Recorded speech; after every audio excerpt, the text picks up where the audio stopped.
All right. Welcome back. We are in our fourth segment here, 10:30 Central Time, 30 minutes away from the tip-off of the Florida University of Kentucky game. Keeping it in the basketball realm, we were talking about NBA and the Showtime Lakers and Michael Jordan and how he compares to LeBron. And this is the longest intro in history. I thought maybe it still going? It's cutting off now. All right. What did I do? Did I just start talking too soon? A little bit early there. I thought I listened to it for Shake it off. anyway. Yeah. I should have rapped it or sang it maybe. Can we get a poll update before we go back? Poll update. 100% take Brett Favre. They take the old The jolly wise old man elf himself. over the crazy Bryce Harper. Yeah, here's the thing also. Brett Favre might have had a few beers. Yeah. Bryce Harper's not drinking any beer. Probably been in some fights too, I'd imagine. Clown question, bro. Anyways. Can we get do we have that clip somewhere? I just want to play Bryce Harper saying clown question, bro. No. We're too low tech, low budget. We need to, if somebody wants to donate some money to the show, we could get into some more high tech equipment. We could be playing sounds like that. Anyway, moving back to what we were talking about, Michael Jordan and his 40-point games, and LeBron only having his 9 40-point games. We know LeBron got his first 60-point game, which kind of shocked me. I mean, I thought he would have had one just because he's. And then I looked at all the times Wilt Chamberlain scored 60 points. You know how many times it was? No. 32. But you want to know something else? You know how many times he scored 60 points in back-to-back games? How many? 11. Wow. So 22 of those came in back-to-back games. Wow. Now that was the stat that shocked me. That is impressive. It's like I mean, I know he scored pretty much all the points for his team, but yes. But what I was saying was that LeBron just doesn't go to that level that Michael Jordan goes at. He does Agreed. to a point. He has a level that's better than anything we have in the NBA right now. Agreed. I don't think he can get. This is something I heard Colin Cowherd say one time. He called it sweat beads, Jordan. When he would go and he'd get the sweat beads on the top of his head, and it's like his eyes would burn through the floor. I mean, when Michael Jordan stared you down at the end of the game, when Michael Jordan hit the three to win the game when he had the flu, it's probably the most iconic Jordan shot of all time. The one we all try in our backyards on our basketball goals, fading away. Shot over the Cavaliers, big from shot left too. to right, Yeah. over the biggest guy on the court. Yeah. With time expiring to win the game. That was Michael Jordan at a level that no one can reach, that no one's reached. That was Muhammad Ali knocking out Frazier. That was Muhammad Ali knocking out George Foreman. He was in a zone that people have not reached yet. Now, there have been people who won more fights than Muhammad Ali. I mean, LeBron could be that guy. He could get to that level. He just doesn't have had it to. in him. He doesn't. He does. It's like he wants He's like to win a Dale games. Jr. of NASCAR the past so many years. He wants to win games. He Obviously hasn't more got to the talented. point where he said this year he wanted to be on the Mount Rushmore, but he hasn't shown us that said, look, I want to be the best of all time. Well, Michael Jordan played from the day he stepped. I mean, I wasn't really following him closely the day he stepped on the NBA court, but from what I've went back and watched, from the day he stepped on a basketball court, you knew his goal was to be the best ever. He wanted to be the best basketball player of all time, and that's how he played it. He played it to say, "Look, come take it to me." That being said, we're talking about big-time athletes who blew up in the 90s and the Showtime Lakers of the 80s. That's what kind of led into this discussion here. Right. Just to kind of give you a little fallback, let you know what's going on. News came out yesterday that Dr. Frank Jobe passed. Did you see that? Did not. The man who did the first Tommy John surgery on Tommy John. I had no idea who it was. That's why I was waiting for you to. I was sitting here thinking, please tell me who it is. Hey, get down, Rocco. It was estimated that 34% of major leaguers last year had Tommy Johns at some point in their career. life. All players, not just pitchers.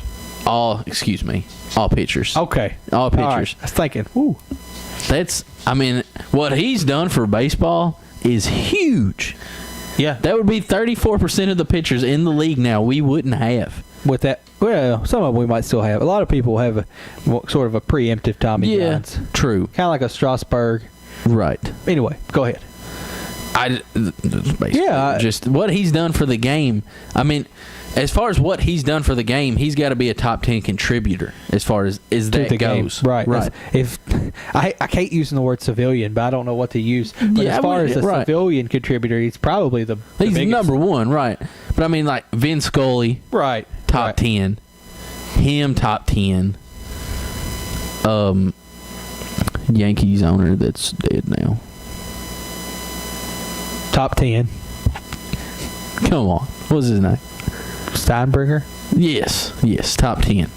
So I was hoping, I didn't know how much older you were trying to go. Right. Okay. I mean, as far as contributing to baseball, he's a top 10 guy. Yeah, oh yeah.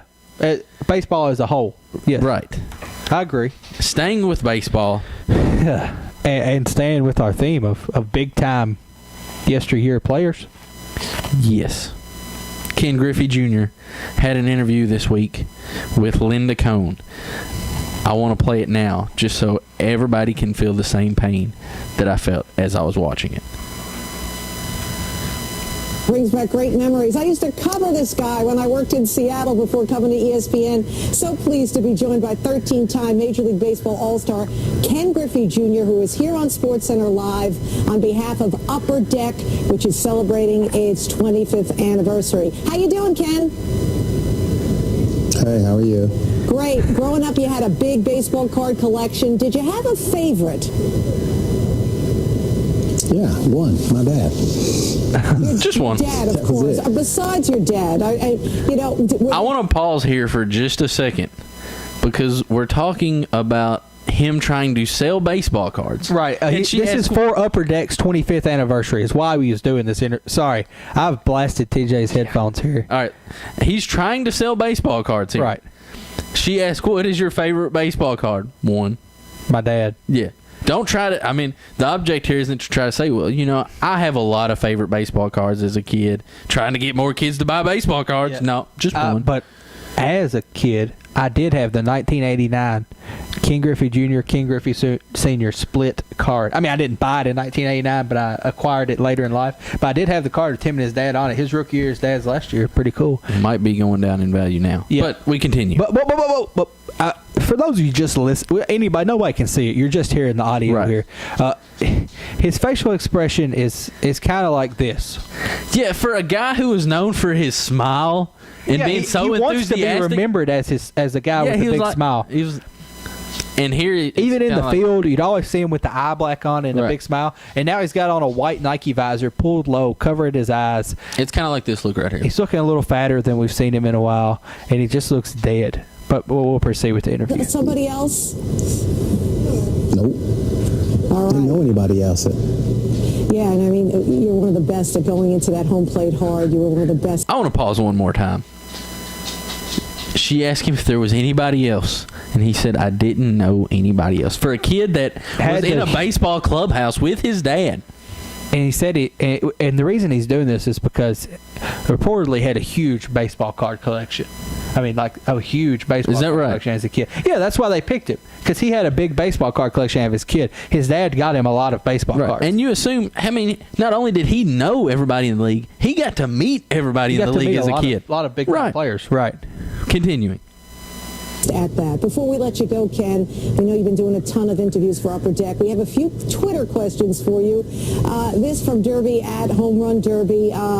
Which young outfielder do you see today most resembles your playing style? McCutchen. Just McCutchen. Andrew McCutchen. No first name. That's a good one. No explanation. Here's another one. No haircut. Who do you think is the best player in Major League Baseball right now? All-around best player. McCutchen. McCutchen. You guys both. We got a smile. Not even a real smile. Just like, And looking back on your career, she does such a good job with it. What do you think will be remembered for far above all else?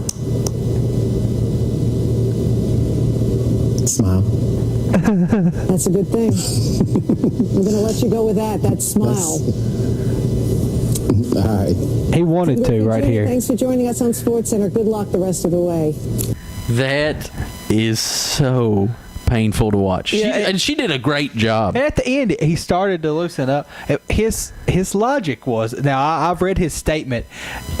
We have him on Twitter. Y'all might have him on Twitter too. But he said, I had a coughing attack right before I went on. My throat was hurting. I didn't feel good. I'm sorry. Linda Cohn has always been a great reporter and always took care of me and my family. But apparently he had a coughing attack and just couldn't talk very well. She kind of went after him after the interview. Yeah, on she Twitter tweeted. too. Yeah, she had a big Twitter. She was basically like, Upper Deck might want to find a better rep. And I can't really blame her after him doing that. Yeah, I don't know what it was deal because even in the years when he was hurt and wasn't playing, he was a jubilant person. He would come Right. out. But I mean, everybody has a bad day. Well, then we saw where he started falling asleep in the Mariners dugout once Yeah. he got traded back to there. So, He was tired. I mean, I love Ken Griffey Jr., my favorite player growing up, but geez Louise. Shows a little enthusiasm. Yeah, So, I mean, I loved baseball cards too. welcome to the TD show. Yeah. McCutcheon, Today we'll talk McCutcheon.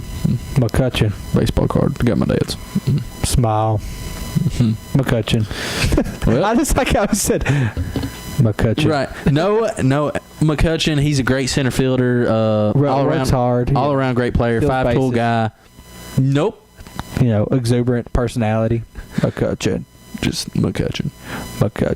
I wish we could cut that, but we don't. Like I said, we don't have any technology here. But if I could get a button and I could hit clown question, bro, and then I could have another button that says McCutcheon, clown question, bro. I would McCutcheon. have I mean, never. that would be good. I would have never seen that out of No, Junior before. Just I mean, a lot of people have been anxiously awaiting him to come back on TV, Right. and we wanted to see his face again, see what he was up to. So I don't know. Things happen. Had a bad day. He had a coughing attack. Let's cut him some slack. talking about another superstar that's still in the game and had a kind of a bad day. Pujols. Pujols. He was asked the question. I read this before you even talked to me about it. I wanted to get on this. I mean, it's a question that you probably shouldn't be asking him. Are you motivated to put up the same numbers as Mike Trout? To which he responds, can you imagine someone saying that to me? I felt like saying, come on, are you serious? Are you really asking me that? Check out my numbers. I know what Mike Trout has done in his first 2 years is pretty special. But when you look at my numbers, what I've been doing for almost 14 years, he continues, the only guy in baseball who can match the numbers I've put up is Barry Bonds. And someone is actually asking me if I can put up numbers like Mike Trout. Are you freaking kidding me? He's a great kid who is always wants to learn and be humble. But if it takes someone comparing me to Mike Trout to motivate me, it's time for me to get out of the game. He might want to take a lesson in the humble department. It might be time for him to get out of the game. Here's the thing. If it was somebody on another team, Oh, yeah. I'd be right on board with Yeah. you. Have at it. It's your teammate. Exactly. And it's kind of your...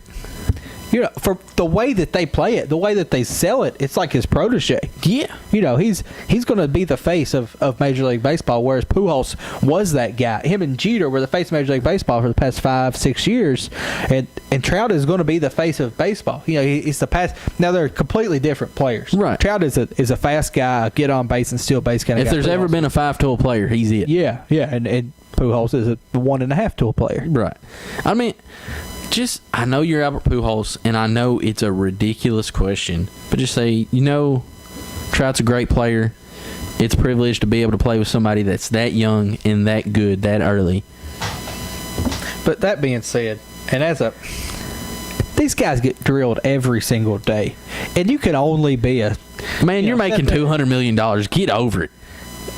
$200 million, just say what you need to say. or don't say anything. I'm okay with. We had a lot of we got a lot of flack for the Seahawks running back not saying anything, and like he was forced. They said, "No, you're going to say something." Right. I'm okay if you don't want to do interviews. You just say, "I don't know." When you're getting paid that much money, just a soundbite, just 2 sentences. Mike Trout, Good player. McCutcheon. What he should have said, clown question, bro. McCutcheon. How many times can I say that before the show's over? A lot.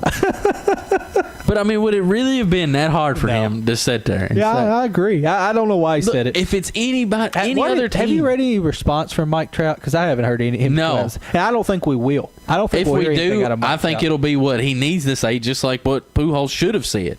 If Mike Trout will come out, and if he comes out, he will say something like, Pujols is a living legend. I hope that in I hope 12 someday. years that I have Yeah. the numbers that he has for my career. Yeah, because we haven't heard anything. I mean, Mike Trout is the poster boy for baseball. He's a good Yes. guy. And That seems to be. I mean, I thought Brian Right. Braun was a good guy up until last year. it just seems like if it's a player on any other team, you hammer away. Oh yeah, you kill him. Right. That's exactly what. What do you think about Puig? If I'm an owner or a manager, those are the exact words I want to hear from one of my players, getting themselves fired up for this coming up year after they've been declining for 2 or 3 years. If they're asked about a player on another team, Oh yeah. if I'm the owner of a manager and my players ask about that for one of his teammates, just say what you Do need you to say. think that has something to do with the Pujols decline? He's not the man out Yes, there anymore. absolutely. Well, I mean because in St. Louis he was the man. if he's not declining, the question ain't asked. Right. Even if he's not putting up Trout numbers, if he's putting up close to Trout numbers like he was, No, I mean, do you think that the decline is partially because he's not the man anymore? I think. Do you think that there's less motivation when the whole team is not on his back? Yes, and look, I was a big Albert Pujols fan, but about anybody when they get that much money, Yeah, things kind of go down here. you're playing. When you're young, you're playing You're for playing that money. for the money.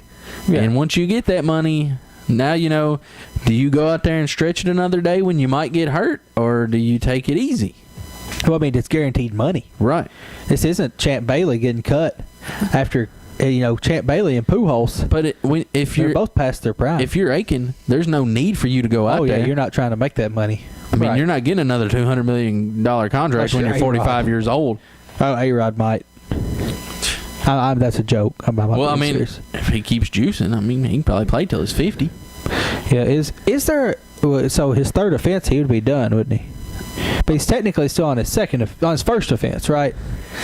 Man, that's so complicated.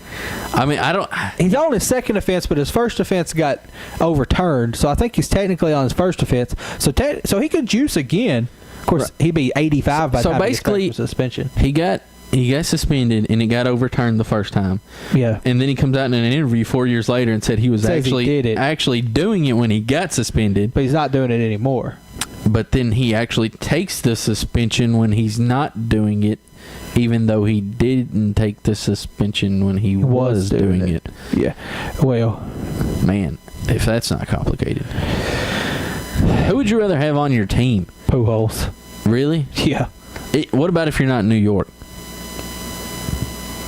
Because, I mean, that's the thing with A-Rod. He wants to fit in so bad with those guys. He wants to be friends with Jeets, hang out, be bros. And I just don't think I could stand A-Rod. I agree. I think he's a detriment to your locker room. I mean, Pujols had a bad. He's gonna say, "I'm sorry, man. I'm no machine. I'm Albert. Man, and you kind of liked Albert, too, before this. I'm no machine. I'm Albert." I don't know. He's gonna. I think he'll be all right. I think him and try to work that out. Do you think, okay, He's gonna buy him a watch or something. and do that'd you be think good. he's a better player than A-Rod? I don't know. I don't know. Do we know how good A-Rod is? No. Do we? No. We don't. Well, know. I mean, we don't know. Do we know if, If he comes back today, what could he do? We don't know. but I mean, then we saw Ryan Braun supposedly who was on steroids and then hits a home run in his He first comes at back bat. and he's in beast mode again. I mean, gosh, it's so hard. Do steroids help you? I don't know that they make you a better player. I mean, this is a huge topic for a long discussion, but here's what I think about it.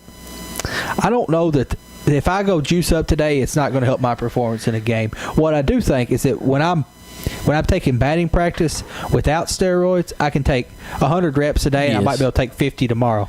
If I'm juicing, I can take 200 reps a day and 200 reps tomorrow, and I think you still have to do the work yourself. I still Right. think you have to put in the work. Right. But I think the steroids allow you to put in that extra work. It's not automatically going to help your hand-eye Right. coordination. Right. I think you have to put in the work. Maybe put 2 yards on a home run ball. Maybe 5. Nah, probably not 5 yards. No. 2 yards. About 6 feet. Right. I think that, like that's my take on steroids. Now with you still have pitchers- to do the work, but it makes you. And then have with to do the work. pitchers, it's not going to instantly make you throw a breaking ball any better, but maybe 2 miles per hour faster on your fastball. And once again, instead of being able to go out there and throw 90 pitches today, and Right. then you can't go practice for 3 days. If you're juicing, you throw 90 pitches today. You can go out tomorrow and practice and throw 75, and throw 75 Right. every day in between your starts to get that down. You still have to do the work. I don't think that they're a magic pill that makes you an awesome player, but they do give you an advantage in being Right. able to do the work. They're not going to, you're not going to be able to take steroids starting in spring training and have this season that's so much better than your last season. Right. And that's like, think back to college, and there were a lot of kids that took Adderall to study. That Adderall didn't make you smarter. Seahawks defensive backs. Yeah, but I mean, a lot of people took Adderall to study, Right. and that Adderall didn't make you smarter. Right. It didn't make your brain work any better, but it kept you focused to study longer, kept you awake and fired up to study longer. Well, I don't know. I've never taken one. I don't know how you feel when you take one. in a sense, it could make you smarter in the capacity that it could help you concentrate on something specific that you Yeah. wanted to remember. I think Adderall could probably help you be a better student more so than steroids could help you be a better baseball player. All right. In the short term, Yeah, let's go back. Let's do 5-hour energy or stackers or something. that was my That was a rewinding. rewind? Yeah. Yeah. Gotcha. I mean, if you're taking something to keep you awake, Right. it's not going to make you Right. smarter, but it will Yes. give you more time to Right. study that you wouldn't have. Right. That would be a That's fair kind of how I comparison. feel about steroids. Yes. Adderall, probably a little bit different animal. Yeah, maybe. I've never taken. I've taken prednisone, but I've never taken any other steroids. That said, to be as good as like Barry Bonds was, you got to be putting in the work, man. Yeah, yeah. To be getting walked 180 times and hitting 73 home runs, essentially hitting a home run every fourth, maybe third at bat, you actually get to hit. That you don't get walked, right? Dude, that's one of the more impressive things. Yeah, and that, like I said, it's going to help you take more reps. But once the season gets started, all it's going to do is keep you going. It's not going to necessarily make you an instantly better baseball player. I want to remind everybody that we've still yet to have a female caller in the history of the TD show. Your time is running up. You've got about an hour to call in, voice your opinion on the poll question. Who do you think would win in a fist fight? You can even tell us who's better looking if you want to. Bryce Harper, Brett Favre. And based on these pictures, I think I could know where most women's votes are going to go. Maybe not. What about older women? Oh, yeah, we could have some. Mary Lou Feast, if you're listening this morning, I know Hey. you listen to us occasionally. Older Give us a women call in. are beautiful lovers. I believe you. Here's to you, Mrs. Robinson. But seriously, if you're a woman, you're listening to the show, call in, give us a woman perspective. We'll get you a T-shirt next week. I want to remind everybody that we will be at Leftwich Hall next week at the Small Business Fair at Bowling Park from 10 to whatever time Daniel wants to leave. Y'all have to work that out with him. We'll have some seats there set up where you can listen to us. You can get in on the show. We'll might have some hot dogs or something. I'm telling you. Hey, that's how we're going to make money to finance this puppy right there, is with the hot dogs. Hot dogs. Maybe. And they might just get cold and nobody eat any hot dogs. But especially if they're $8 a piece, I can't imagine there's going to I be might much even demand for bring some $8. Hormel chili, and we might just drizzle some chili on them suckers. I might What even about bring some Skyline? cheese. I'm not going to get any Skyline chili by next Saturday. I'm sorry. You can get it at Walmart. I don't know. The cinnamon chili is just not really my thing. I just thought, you could have options there. Yeah. If you want people to I might pay just- $8, you should probably have different varieties. Yeah, I should probably put some gold in my hot dog. We'll be back here in about 5 minutes. We'll start back with the start of the UK game. And remember to refresh your browser if you're listening to us on Spreaker or on the TD Show live feed.